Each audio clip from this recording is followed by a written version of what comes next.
Local productions on QTV are made possible with support from viewers like you. Thank you.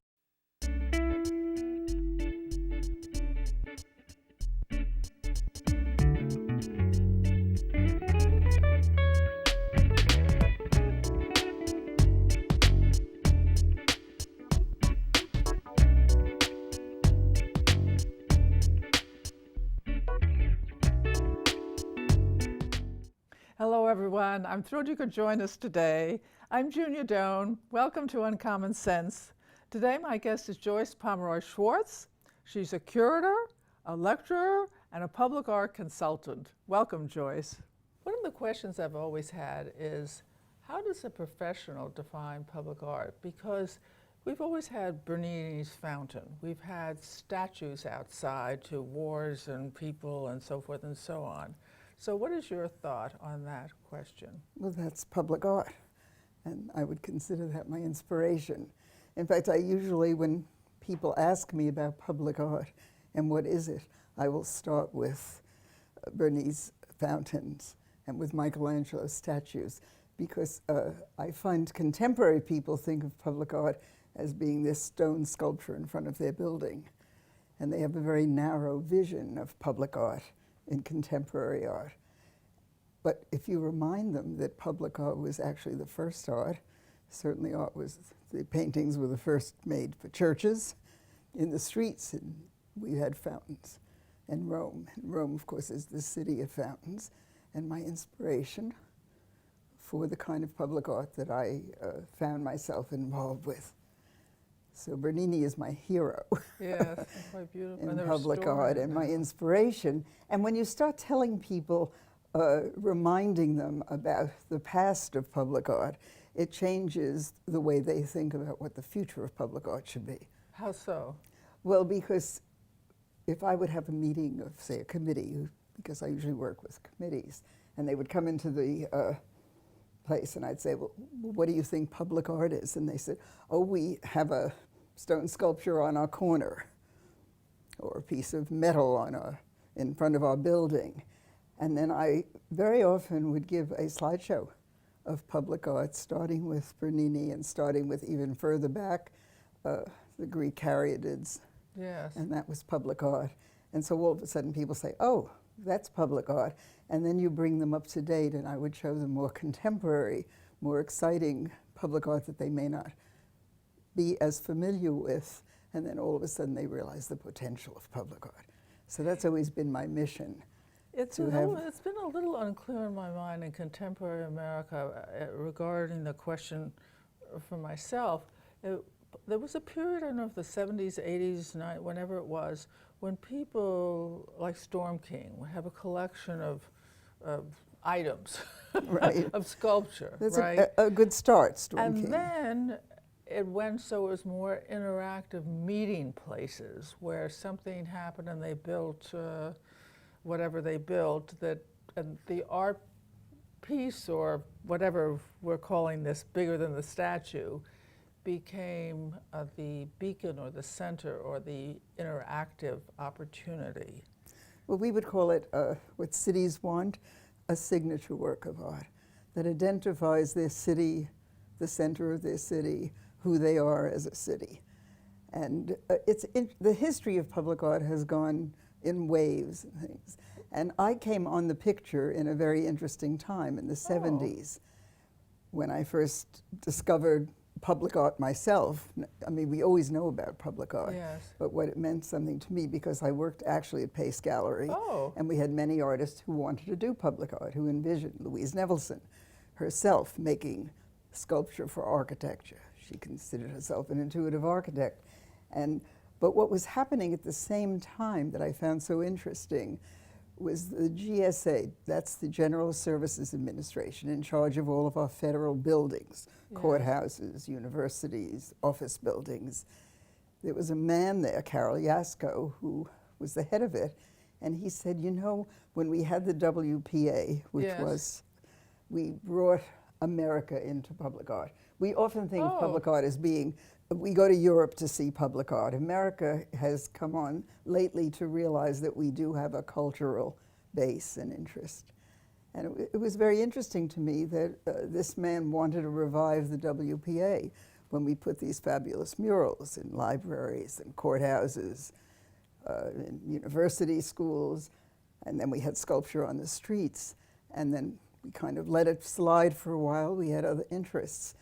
And they were just shaking up the GSA a little bit for having better architecture, better graphic design.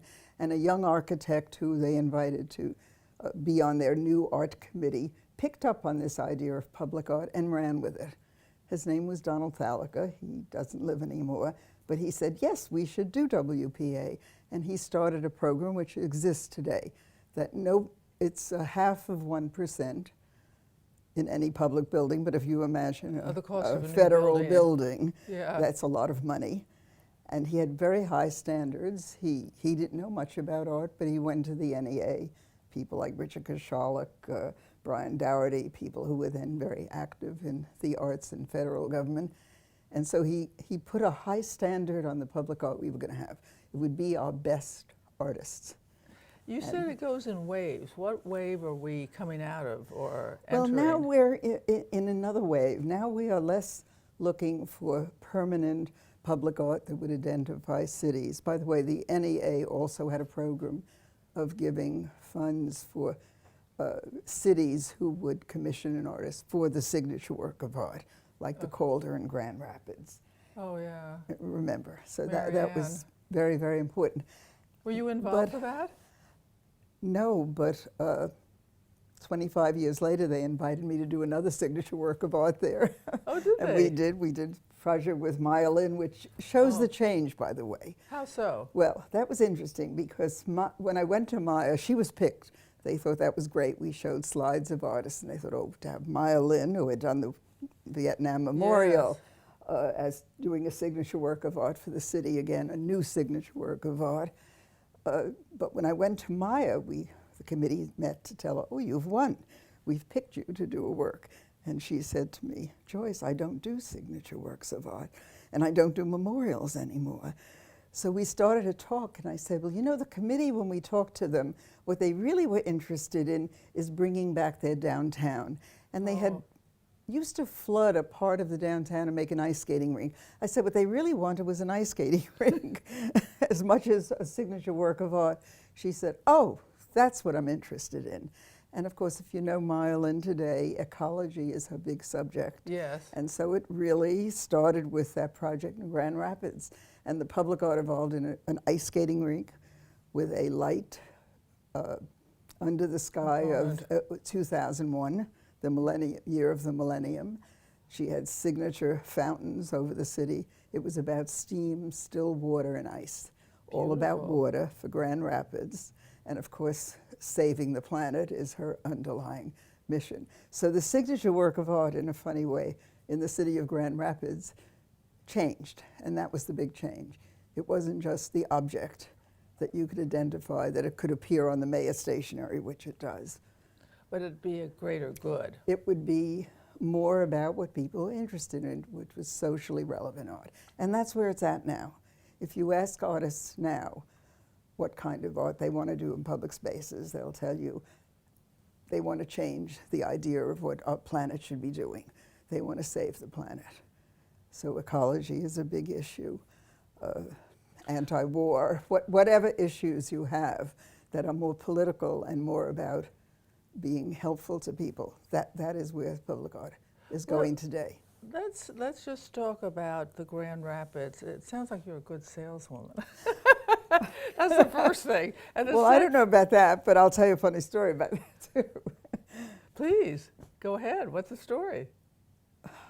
Well, when I hit that age 40, and I was sort of floundering around, my husband said, stop crying and sitting home with our children. He said, go get a job. And I got a job in Bloomingdale's, and I had never worked before. And they said, well, have you ever sold anything? And I said, no. And I said, but my father was an interior designer, so I know all about furniture. So they put me in the furniture room, and I found out I was a salesman. And if it's a salesman, it's because I believe in what I'm selling. Oh, interesting. You believe in the beauty? In whatever I'm selling. I have to believe in what I'm selling. I won't sell someone a dress unless it's unless perfect. it looks good on them. Well, anyway, going back to the project, not everybody knows what an art consultant, whatever you were hired for by grant. What Well, are the it's to steps, find the or artist. who does what, and how does that work, or how did that work Well, then? art consultants, and they come in many shapes and forms, are invited to set up a process to select an artist. Okay. And supposedly they know the art world, they know the artists Yes. that would be appropriate for a given project, hopefully. And you have developed, if you're a good art consultant, you develop a system where you help people find the best art they can find that they like, and not the worst art they can find that they might like. So in the back and forth on the ice arena, or what has a better name, I'm sure, elliptic or something like that, I forget what it's. Ecliptic for Rosa Parks Circle, right. Rosa Parks Circle. Right. And I know it's very well visited now. Yes, it is. I've looked used it for up on. dancing and all this in the summer. Right. But, I mean, that sounds like a major construction project, just major. I mean, cost, intricacies involving light. What role did you play there? Well, I was invited by the city. Right. Usually it's the city who will pick needs a consultant for a city project. But as in the city of Grand Rapids, they had patrons, the Fry Yes. Foundation, Yes. who were business Yes. who were behind it, and so they did some, particularly the initial funding was very important for them to get the thing started, to get the project going, to know they had enough money to start it. And then once you start something and people realize that it's going to have a future and they buy into it, and then you get the other money. Well, was Hopefully. there cost overruns? I mean, could you get a clear, since it's such Well, an unusual project? as it kept on evolving and people began to see what it would mean to the city, Yes. somehow the money came. And I didn't get involved in that. They Yeah. told me how much money we had, and we set a fee for the artists. So the artists know the fees that they're going to make, and then the expenses are building the project. And how involved it is depends on how involved the project. This was very involved because it was landscaping and water. It wasn't just making an object. But the city realized what it would do for the city, and they were very, very happy to spend the money and become city money. You were talking about Nevelson having that sense of architecture, Yes. and Well, when you that's- have a committee, not everyone is that visual to, how do you explain things to them? Or Well, that's the whole point, to educate your committee. And they are usually people who have other interests other than just art. They're not necessarily art people. For instance, in Grand Rapids, we had the veterans who owned some land on the area, the interesting. shopkeepers. There was a university there, so we had people with that interest. So people have, public art is not just about art people, it's about people who have an interest, diverse interests in the city. So that you want to involve them and make them feel that they are part of it and they're being heard. And that I see is my role, to really get the committee. How do you give people a sense of collegiality when there may not be, in an instance, collegiality? Well, it's funny, I was just telling someone like that, what you don't want, you know how there are always some people who like to shake things up and so they'll come out and say something negative. Yes. Not even for a real reason, but just to kind of get things started. So I have what I call tricks of the trade. Oh, please, little I wanna things, know. little things that I try to do. And you try not to let those people who are going to be difficult have their way with the committee. So you want everybody to participate. And I have found by putting things on paper, by showing slides, doing it alphabetically so there's no selection, even in my own choice. We show them an alphabetical list. We always present a list to each member of the committee. We ask them to rank the slides as they see them, and then we take their ranking in consideration. So nobody has a bigger rank than anybody else. Your opinion doesn't count any more than any others. And I have found that I trust the public. I think that people, when you sort of let them open their eyes, they will see the right thing. I often joke, when people go to Florence, they all want to see Michelangelo. There are 10 other statues similar to that, but that's the one people want, and they understand it. The other story I tell is, and I always show it to all my committee, are the Burghers of Calais by Rodin. And that was an interesting story because the Burghers of Calais asked Rodin, the famous sculptor, to do a memorial because they had saved their city. And so he took the people who had wanted to be memorialized, but he took them off the pedestal. I don't know whether you remember the Burghers of Calais. And they were rather people who had a heavy burden, and there was sadness. And of course, the Burghers of Calais hated the piece. Right. And they never installed it. Many, many years later, there are, I think, 18 copies of the Burghers of Calais around the world in museums and in public places. So the public saw what Rodin was trying to tell them, even if the immediate audience was negative for their own personal reasons. They were too close to it. Would you recommend this as a career for people starting out today? Well, if you're interested, I think you have to be very interested in art beyond the walls of museums or collections. You have to want to do something. You want to have a personal interest in the good that art can do. And I think that's why I kind of found it for myself. Without realizing it, you know, I did many things in the art world until I discovered public art and found that was my calling. What did your husband see that prompted him to say, go out and get a job? Well, because I was falling apart and crying. I was a woman who was educated, who had children too fast, too soon. You know, I sort of joke about it. I graduated school in June, was married in August and pregnant in September. And then all of a sudden had all these children. So I'm that generation that ended up in suburbia driving children around. And what was very fortunate for me, when my children were little, we moved to Manhattan. So as one of my sons says, Mom, you don't have to drive us anymore. We can walk and take a bike. And that freed me. So I went back to school and got another degree. Well, I got another degree in art.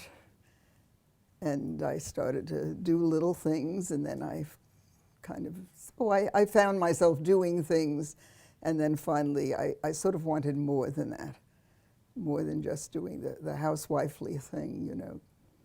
And my husband said, go get a job.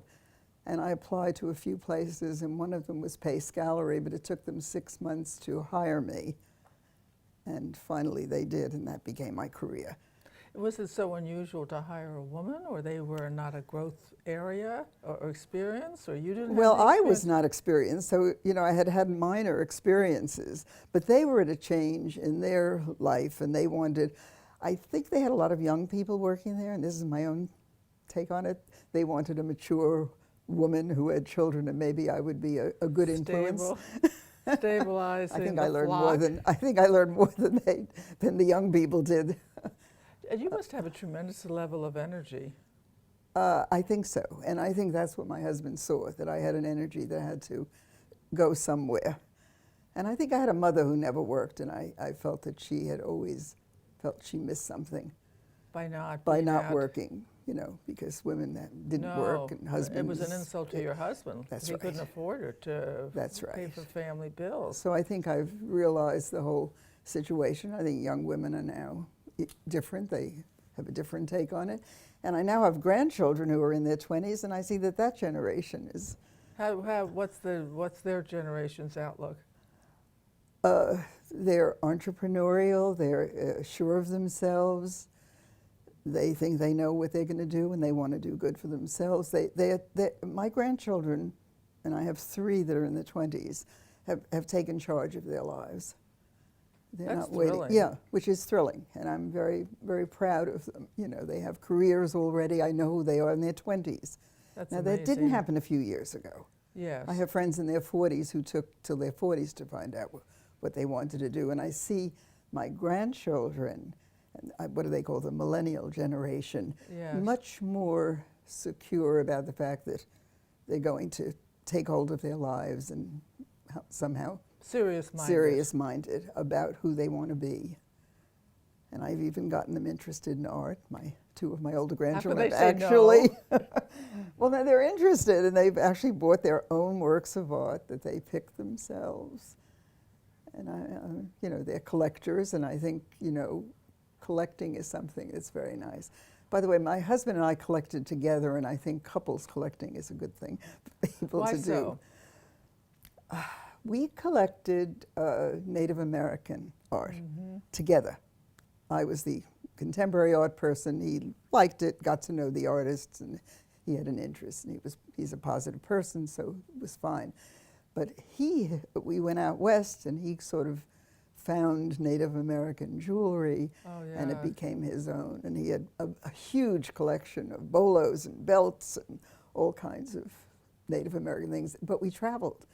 You had to go and see it and buy it and visit the people. So it became a cultural interest as well as an object that we could take home with us and own.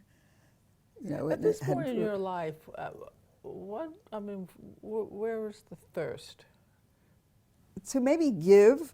I've done a lot of taking, and I've benefited from being part of a very exciting, wonderful world, and you can find your own place in it no matter what you do.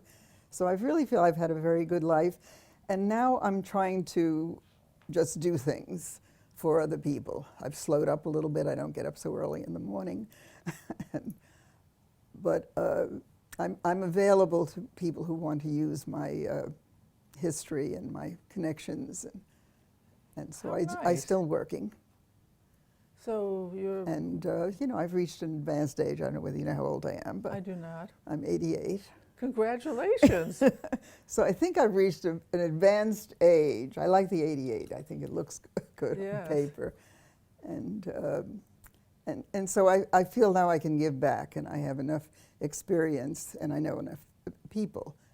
So I am working. I have a few people that I work with as consultant too here in the city of New Rochelle. I'm working on an urban planning project. So I can give back, and that's really fun to do. And that you can do in the arts because you can slow down and, not just lose. And I think maybe people should think more of what they can give back that they do have that's part of them to help somebody else in some way. And I think the arts are very important to us. If we had more arts and less guns, we'd be better off. Do you know why you became so enamored with art or the arts? I do, and I realized what happened. I grew up in Brooklyn, and every Saturday my mother would drop me off at the Brooklyn Museum. I was a rather mature young person, 8 or 9. You could leave me, and she could be secure that I wouldn't do the wrong thing. And I realized growing up at the Brooklyn Museum, the first work of art when I was a married woman that I bought was an African stool. And of course, where did I look at African art? At the Brooklyn Museum. My Native American, even though my husband and I collected it, it was I who really wanted I bought the first squash blossom myself. Oh, did you? Yeah. Right, and I realized, where did I see Native American art? At the Brooklyn Museum. Because it's a cultural museum, and so that it wasn't that I just saw paintings and furniture, but I saw varied cultures, and I saw the art that was made by diverse cultures. And I think that was very, very influential in my life in accepting different people and different cultures and enjoying the differences and enjoying the special things. I just had a conversation at the new TIAF Fair, which is on now here in New York, the Maastricht Fair, which just came. I haven't been yet, yeah. And there was a gallery there that had art from New Zealand and African art, and we were talking, and we were talking about Picasso. He had a little sculpture that he said everybody thinks Cubism came out of African art. And he said, no, Cubism came first, and then they realized that the Africans were doing it before. I it thought was Picasso interesting. took a trip to North Africa. Well, he did, but later. He was already involved in what he was doing. It wasn't that he saw the art and said, oh, I'm going to do Cubism. He was already doing Cubist-like paintings. And if you look back in the time, you realize he was. Oh. And then he finally When saw you the mentioned art. you did a lot of traveling, was that domestic or international? Well, with my husband, it was mostly domestic. We went out west, and we would get into a car and ride all over the West, and I really got involved. I love the scenery there, and I still do. And you know, land art is a very important American art. Land art? Land art, earthworks. Oh, earthworks. The Spirus jetty. Say something about that. Well, early on when we went out west, we also would be involved with going to visit the earthworks. I visited Jim Terrell's work of art. Charles Ross is doing a star axis. Nancy Holt, who became an artist I worked with, did sun tunnels out there. And I never knew Robert Smithson, her husband, because he died unfortunately too early, but I did get involved with the spiral jetty. So part of our travels was to go out west, and it was artists like Nancy sent us to White Sands. The artists who were busy traveling out west and looking for land, and Michael Heiser was doing this magic piece. So I was working with artists who were interested in land art, and which is really our special American public art. Yes. And so they took me out traveling, and so part of my traveling to go to the Indian reservations Encompassed. and buy pots and jewelry and things was to also visit the land art and appreciate the great American landscape, which is unique to our country. It is unique. You know. Thank you. So we have learned a lot. In essence, to then ourselves be true. And sometimes it takes someone who loves us to hold up a mirror, redirect us in that direction. She's blessed with a lot of energy, and she's blessed with a satisfying, where she ended up in art was very satisfying to her, and she found out that what she loved she could sell, and what she could sell she could translate, and when you translate you bring people along. And so when she was serving as a consultant, she was able to formulate things in ways people could be heard and also not dominate. It was more of a group thing. So that's a certain kind of sales to pull people together. And I encourage you to do that in your life. At age 88, but I'm sure this started a whole lot earlier, she recognized the reservoir of experience and people she knew, and is very generous to make that available as needed by those people who wish to take the next step in their own lives, which is a great thing to do in your own life, and I hope you remember that and do it. In the meantime, as I always tell you, go out and do something kind today for someone you know and someone you don't know, and do it again tomorrow and the next day and all week till I see you next week. Come back. Thanks for tuning in. And thank you. To contact Junia, send her an email at info@juniadone.com. For more information, program schedules, and news about future guests, go to www.juniadone.com.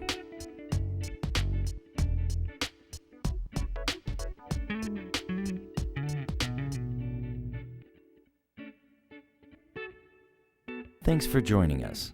See you next time for Uncommon Sense with Junia Doan. Local productions on QTV are made possible with support from viewers like you. Thank you.